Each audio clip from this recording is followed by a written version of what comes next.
એટલે પછી કહ્યું મારી બહેનને બોલાવો, એને બોલાવી. મારા મમ્મીને કહ્યું એક ગીની આપો, ગીની આપી.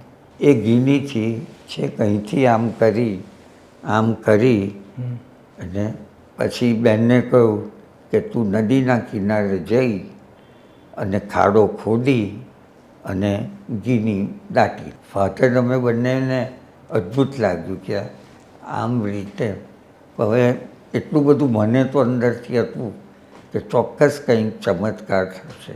જેવી બહેન ખાડો ખોદી અને ઘીની મૂકી અને ખાડો બંધ કરતા હતા એટલે મેં કોરિલેશન કર્યું.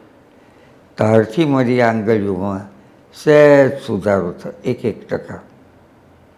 એટલે મને થયું કે આ ભગવાનનું કે કોઈનો ચમત્કાર લાગે.